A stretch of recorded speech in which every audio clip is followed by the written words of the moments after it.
So our society and the individual have become comfortable, and remittance for membership is accepted. There is a process that we're going to take them through. And if you can begin to unpack how that works. So how long does it take for a society to be formalized, the actual society? So the actual society, the underlying documents for the society are what is going to go back and forth, with each other for a little while. The document writer, a very brilliant man, who's been doing this for, like I said, over 20 years. He is the one that helps prepare and just make sure that everything is in the right place. We go back and forth. As soon as you say, "Hey, I love this. This is the finished piece," then we've got to make some multiple originals. We're going to have those notarized. There's going to be a number of documents that need to be notarized. And you are going to engage with the representative for the Secretary of State, which is the resident agent. It's going to go through. And that paperwork is going to take approximately anywhere from 2 weeks, depending on their workload, at the Secretary of State's office, to 6 weeks. I don't think we've ever got it, but we it's very fast. Say in comparison to traditional things, it's extremely fast. Now, once that paperwork is put in place, the CRTs are a whole different ballgame. Those are done and completed within 24 to 48 hours, and they're ready for bank accounts very fast. As we help you through the process of acquiring the EIN number by going on the IRS website and going through a number of different things that we've got to do, but we get the EIN number. By the way, this is not a special EIN number. There's gurus out there that will tell you that they have special EIN numbers, or they've gotten a whole block of special EIN numbers that they're releasing to their clients. Here's the problem with that, in case anybody ever tells you that, is that when you apply for an EIN on the IRS website, which is really the only way that you can do it nowadays. Used to be you could fax, you could do it a number of different ways, but now it's everything's pretty much online. You have to there's a number of things that have to happen with that with that individual, but they have to make sure that it's addressed to a real address. They will check out, see if it's a real address. It's done in real time. And that EIN number has to be hooked to a name, a business name or mission name or a trust name. And so when somebody tells you they have a block of numbers sitting around that they can just assign to you, pass on that, I would say. Anyway, so we help you to get that number. It's like I said, it's no special EIN number, but it is an interesting document because it has a letter after the CP575 that not too many people see, and I will tell you about, in a private conversation. But anyway, that upfront document is what we use in the very beginning because it tells you that it has no reporting requirements. That's one of the foundational documents that we start out the whole process with. And so, and those are very necessary. Once that happens and the CRTs are put together, do we want to explain a little bit about how the CRT comes into being? How a charitable religious trust that would be great. Is born? Okay, so I think we talked about this earlier a little bit too, but just to reiterate, because I don't want to make up a word here, right? So just to reiterate, a CRT is a charitable religious trust, and that entity is a very, very special entity when it comes to what we do and what you have as a benefit by organizing with us and by engaging with us. Because there are literally very few groups I can think of that have anything close to this. The person that is the religious court judge is recognized by one of the states as a religious court judge. Okay, and because of his abilities, and he's recognized as a religious court judge, he has the power of appointment that's given to him, that's recognized also by the state, which allows him to order, by an order of the court, the creation of a trust. And this is what the CRTs are. So they are not a grantor or settler trust. They're a court-ordered trust. So what's interesting is there's numerous, there's entities, there's financial entities that actually understand that and actually have paperwork for court-ordered trusts. And so we've been able to seek those out and get great relationship with some of those entities.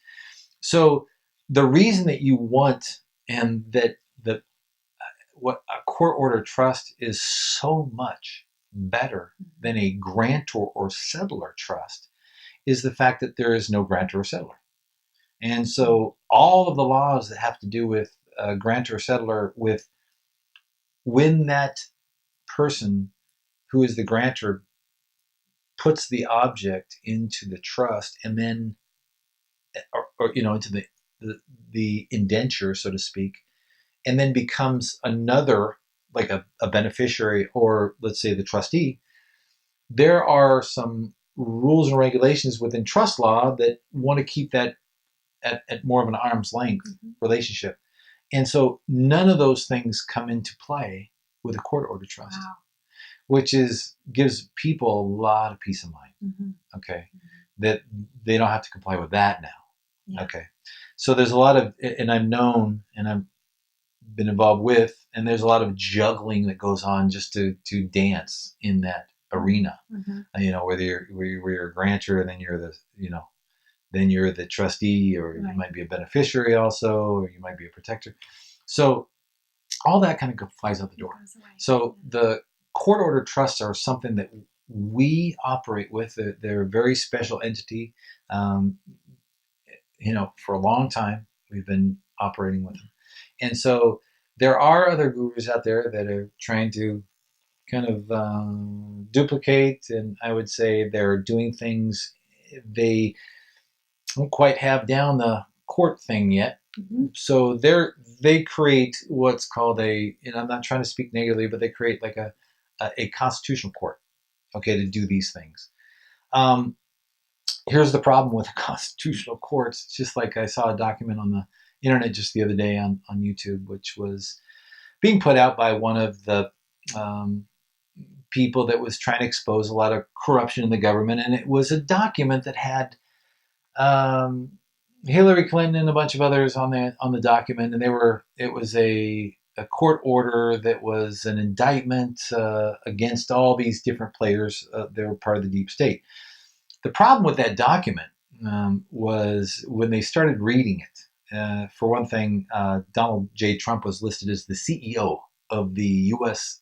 corporation, which is something a court. And okay, so let's talk legitimate court. When I say legitimate, I'm talking about the ones that have the guns to do the reinforcement and enforcement of court orders and things like this. And when I say legitimate, I don't mean just that they're all the good guys. The legitimate ones that have the backup, that have the force, the legal force and power, don't write documents that way. There was a number of other things in the document that gave it away, that it was at the very end, it exposed itself as it was a common law court that put this out. So the problem with the common law court is, where's your enforcement action? It doesn't happen. So having a recognized court within the regular legitimate Secretary of State's office is something that is honored. The judge has actually been able to give testimony in other cases that had to do with these members, okay, in divorce court, things like this. So the the availability of that for our members is awesome. Mm-hmm. It's a huge value. Yeah. Because it gives you it gives you a lot of options to separate, insulate, and isolate items of high liability. Yeah. You know. Yeah. So you mentioned something about the spiritual significance as well of a religious court-ordered society. And I just am losing it, what we talked about before, but I think it's really important to bring up. Yeah. So when we talk about religion, that's a topic that is a knee-jerk reaction for a lot of people. So what's very interesting is that we're utilizing in the society, okay, in the religious order, it's recognized by the state and the federal government and treaties. Okay, the closely held religious beliefs of people are very highly, okay, recognized and protected, and so we're utilizing those laws, okay, and so that your protection, your privacy protection, everything kind of is with those laws, and so having the designation religious doesn't throw you into any one place. It and in fact, the government can't tell you what you can, what you need to believe. It's your own established, closely held religious belief system, and the way that you want to practice. And so, with every society, it's the way that it's your, scriptural logbooks. It's your practices. So those kind of things play into it because they give us a lot of extra protections. And of course, people say, well, it's just a sham. Well, if I don't want to operate with anybody that's just doing it as a sham. I mean, it's these need to be real belief systems. Okay. Yeah. So. Oh, and that makes perfect sense for what the book has been talking about. Like what they projected, people wanting to come together within societies that upheld a particular belief that were integral and morality. And that's one of the ways that I believe we're helping our societies evolve into these types of entities that can self-govern in that way. Yeah. So that's why it's actually so important to me to be getting this message out of building a society, already participating in a society that helps you to build a society, and then walks you through that process of, really structuring it. To me, it's just a win-win type of solution for everyone. And I can imagine what this ecosystem of societies begin to look like as they begin to engage with one another and grow their influence. Yeah. So it's powerful. It is. Let's see. What another question that I had was, let's see. I think that's all my questions. Oh, great. I do. Super. All right. So if you want to close with anything that you would say about guiding an individual through setting up a process, setting up a society, going through this process with us as we, walk you through those steps, what would you encourage someone to do next? Well, fill out your forms and apply, and then let's get on the phone call and let's see who let's talk, and if we feel comfortable with each other, then let's engage, and we'll get the whole process started, and we're going to have a good time. Yeah. That's exciting. So again, you can go to theprofitsociety.org to submit your application for membership. That will come into our team, and then we'll coordinate a time where we can either conference call with you or Zoom call, just so that we can get you on the line to see where that alignment sits within our organization, within what you want to build as well. And again, thank you, Greg, for training us and taking the time to walk us through this information. You actually have made it very, very easy. A lot of a lot of the fear that comes up in starting a foundation or starting a society or what have you is the fear of the unknown. Right. We don't know what to expect, and so Right. we're kind of, unsure about those steps that we have to take. Is there a lot of paperwork? Is there a lot? I honestly can say that my experience in building out a society along with the CRTs has actually been very, very easy and just flow. It just flowed to the next step, and it was really interesting how easy it was when I came from a background of setting up entities or helping other people set up entities, and recognizing, wait, I've been doing this a long time, and this is really, really it's just a simplified process. So thank you for making it so. Yeah, thank you. All right, thanks. And until the next time, we'll see you again on the Prophet Society channel. Thanks again.